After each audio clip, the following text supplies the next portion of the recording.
Hello YouTubers, gonna make another movie of how I get the wood over to the wood splitter.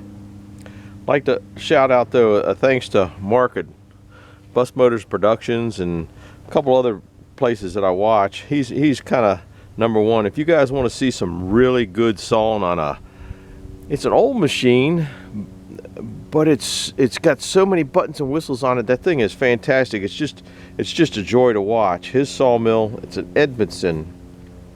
And then I watch Out of the Woods.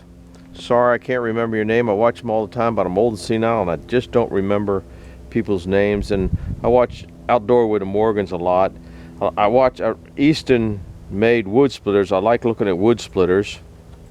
And there's a new guy. If you're going to make a wood splitter, there's a new guy I ran into. This guy is really top-notch with hydraulics and welding, and you should check out his wood splitter. I don't know his name, but on the site it's Garny, and that guy is really top-notch. I'd put his wood splitters up there against anybody out there that's making them, any production people that are out there making them. The guy is really good at it.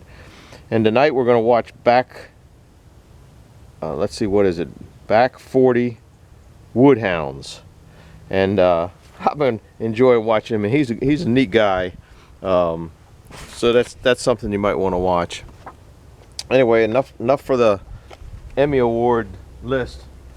I stacked the wood.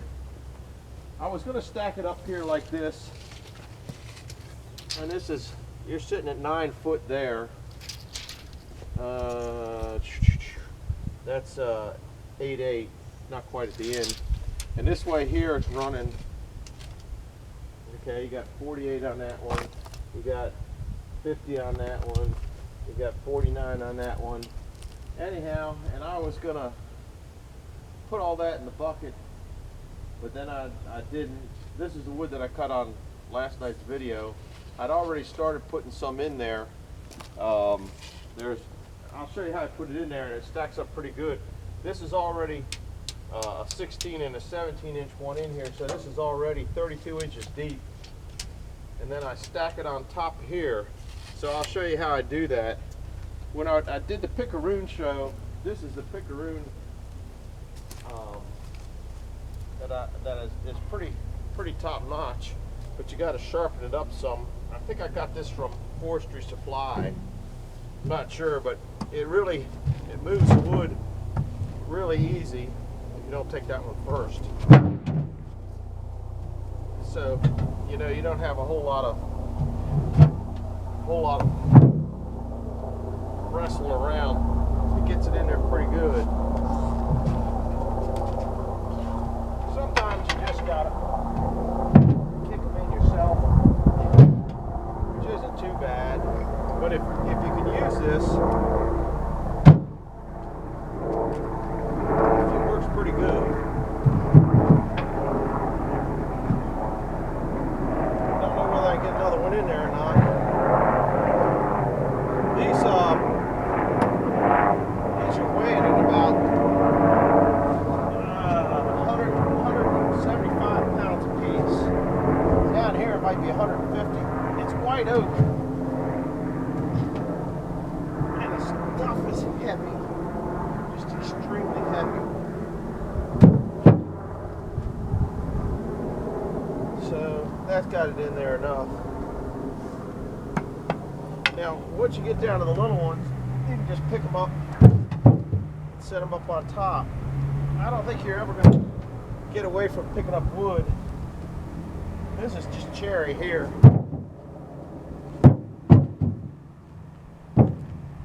You're ever going to get away from picking up a lot of wood. I need this one here. It's a little small. I don't know what these weigh. Didn't weigh them. The only reason I know how much those weigh is because I weighed one.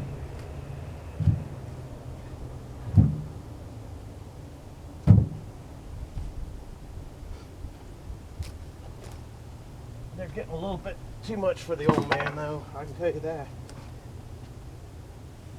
A little wore out. I stacked a cord of wood already down there. I'll go down there and show it to you. once I get this loaded. Woo. I think this will go up there.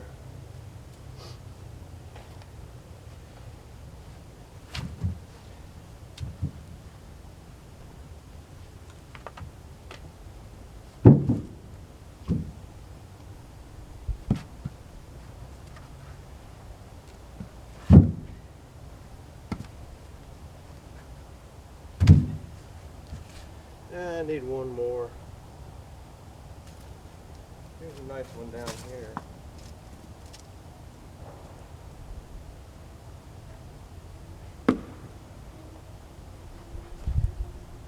Generally when I stack these up, I do a little bit better job of it than this. But I want to get these cut up because that's that white oak I cut yesterday. So all I have is basically, well, you can knock this one out of this one out as I put that one in, not quite the same size. So now my stack of wood is on the bottom row is running 77 inches by 32. Then the next run is running, what did I just say, 76? Damn, this stuff getting old. 70, yeah, 76, 77, actually 77 by 24. So you got a pretty good, Mike Morgan would say, jag of wood there. So now I'll take it over and put it on the, I'm gonna take it over and put it on the wood splitter. I don't really want this movie to be too long. But I wanted to show, I guess I'll take you off the tripod, even though shaky old man, probably better be on the tripod. Anyhow, that's how I get on there. And some of the first ones coming off are a little violent because they're high, but you can control them without too much problem. And I'm hoping I don't lose that one there. Normally when I'm stacking, I get them so they go in tight. But I'll show you, because a lot of people, when I'm going to split that wood, I went to fire the wood splitter up and the battery was dead. That was an old battery that came out something years ago. So I'm going to charge it up and see if I can't get the wood splitter going and split some of that. I don't know whether that'd be today. That's the almost cord I split. This is one of the old wood racks I don't really care for as much. It's 74 by 55 by 38 equals 89.5 cubic feet. And but this is the reason that I don't like running conveyor belts, and I don't like running multi-split wedges. Multi-split wedges means that you're going to have a lot of trash. Multi-split wedges mean you have pieces that are goofy little down here like this one, and they're all over in here, just goofy little pieces, because you don't have control of where it's going to go. The conveyor just throws everything in the trash up there if you don't have, well, I guess those grouser bars or whatever on there. But then you got to pick it up. Well, if it sits here through one rain, this is all the wood here that was on the bottom. That's all covered with mud. So that's kind of a pain in the neck. And I separate the woods. That's junk wood right there, real junk wood. It's mostly poplar, and use that on low heat days and stuff like that. Oh, I should stop sniffling because it comes through. Anyhow, look at all that trash. I've already, there's a bucket load, and I've already taken one bucket load out. So when you got a conveyor, it's all right if that's what you want to use. That's there's nothing wrong with it. You got to use what works best for you.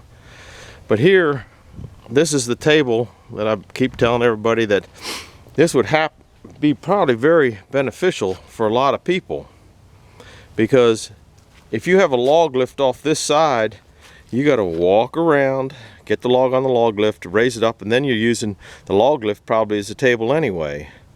So that's going to be after I charge the battery, but I'll bring that load of, no, I'll bring the load of wood over Well, it doesn't matter. Anybody can see a load of wood coming over. I'll bring a load of wood over and get it ready so you don't have to go for that and set it down. Alright, that's it for this one. If I get the battery charged, I'm going to make another one of splitting wood. Over and out.